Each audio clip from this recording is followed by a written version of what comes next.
Assalamualaikum warahmatullahi wabarakatuh.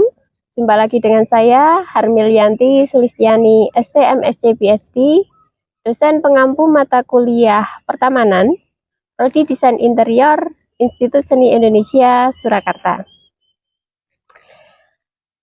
Untuk membahas tentang pertamanan, kita harus tahu apa itu taman dan mengapa desainer interior perlu dibekali pengetahuan tentang pertamanan. Ada beberapa. Yang pertama yang perlu diketahui adalah bagaimana pengertian taman dan sejarahnya. Kemudian desainer atau mahasiswa perlu tahu tentang tanaman itu sendiri. Selanjutnya, untuk membuat perancangan taman, desainer perlu tahu tentang material yang mendukung dalam pembuatan taman. Selanjutnya, setelah mengetahui semua itu, baik dari tipe-tipe taman, kemudian tanamannya, dan elemen-elemen pendukungnya, desainer akan melakukan perancangan dengan menggunakan elemen-elemen desain dan kemudian juga proses desain. Di sini akan saya bahas masing-masing secara singkat apa saja yang ada dalam sub pokok bahasan tersebut. Mata kuliah pertamanan di Prodi Desain Interior ISI Surakarta adalah mata kuliah yang ditawarkan dengan beban SKS 2 dan untuk pembelajarannya di sini sebagai pengampu saya menggunakan metode project based.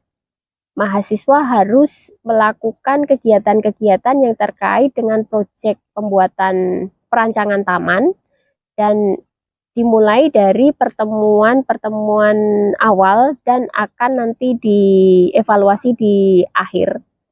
Sehingga di sini akan didapatkan pemahaman mulai dari sejarah, kemudian perancangan, kemudian bagaimana mempresentasikan perancangan tersebut.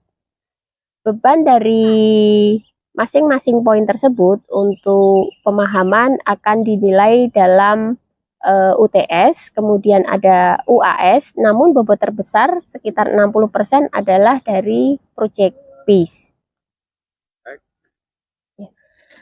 Untuk pustaka yang digunakan di mata kuliah pertamanan, mengambil buku-buku referensi dari luar negeri maupun dari Indonesia, karena tidak semuanya hal yang disampaikan dalam buku-buku di luar negeri itu bisa mewadahi pengetahuan tentang tanaman di Indonesia.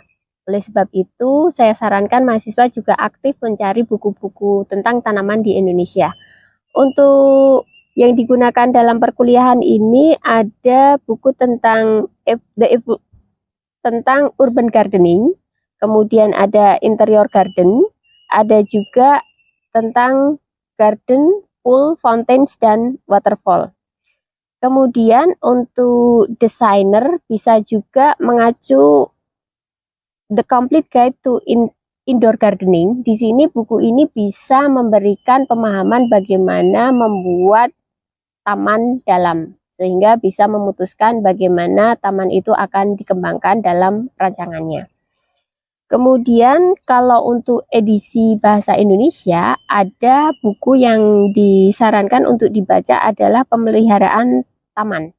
Di sini desainer akan tahu bagaimana maintenance taman, mulai dari nanti watering, kemudian bagaimana pembersihan, bagaimana perawatan tanaman, bagaimana pemupukan tanaman, dan seterusnya. Untuk pertemuan-pertemuan yang akan dilalui di mata kuliah pertamanan ada 16, termasuk itu adalah UTS di pertemuan ke-8 dan juga UAS di pertemuan ke-16. Di pertemuan pertama akan disampaikan kontrak kuliahnya, kemudian pertemuan kedua disampaikan tentang apa itu taman dan sejarahnya, dan selanjutnya akan diberikan pengetahuan tentang tanaman, elemen penunjang taman. Setelah mahasiswa tahu tentang dua hal tersebut, mahasiswa akan dipandu untuk bagaimana merancang melalui langkah-langkah perancangan taman. Di sini mahasiswa mulai membuat konsep yang nanti akan diujikan di UTS. Namun dalam perjalanannya, dalam perkuliahan akan diberikan tugas-tugas proyek untuk memahami ataupun merekonstruksi pengetahuan tentang taman. Setelah itu, mahasiswa akan diajak membuat rancangan taman dengan implementasi atau penerapan elemen ataupun prinsip-prinsip desain. Di sini, setelah mahasiswa mengetahui, mahasiswa mulai membuat rancangan taman dengan mewujudkan gambar kerjanya. Setelah memiliki gambar kerja, mahasiswa mulai memvisualisasi dan nantinya di UAS mahasiswa akan mempresentasikan hasil proyek rancangan taman. Pokok bahasan kita yang pertama adalah tentang taman dan sejarahnya. Taman tidak bisa kita pisahkan dengan kehidupan manusia. Seperti yang bisa kita lihat, adanya artefak bukti bahwasanya di British Museum ada panel yang berisi tentang situasi di sebuah wilayah, kemungkinan itu di area Ninive, yang menceritakan adanya sebuah taman, kemudian ada saluran irigasinya, dan ada beberapa kondisi yang telah direncanakan dalam panel tersebut, dan itu menggambarkan situasi yang ada di Ninive.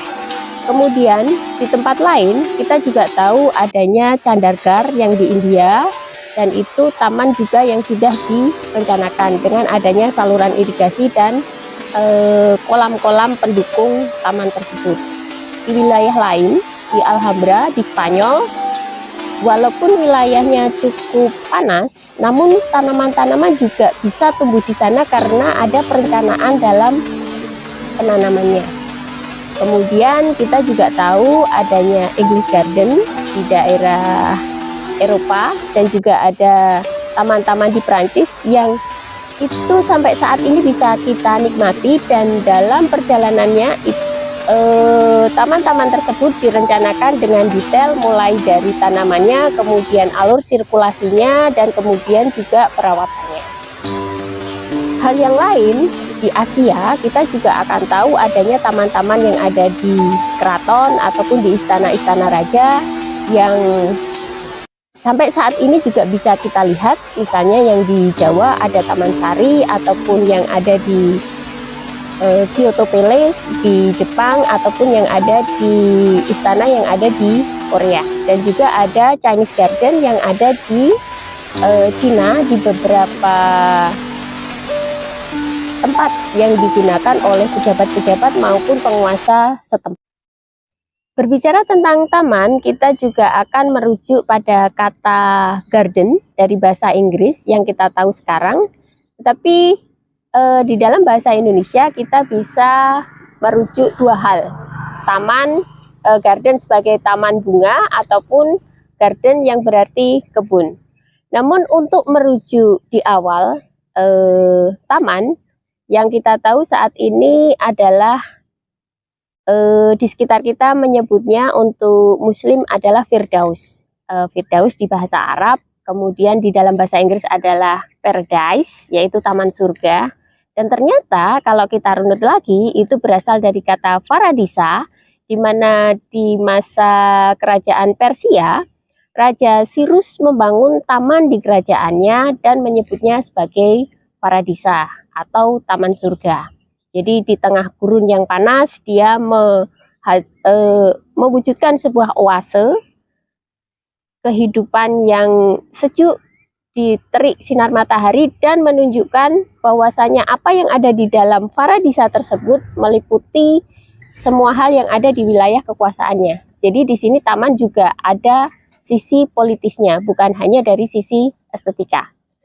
Tetapi kalau kita kembali lagi ke istilah taman garden di Indonesia, kita melihat adanya taman bunga dan juga adanya kebun.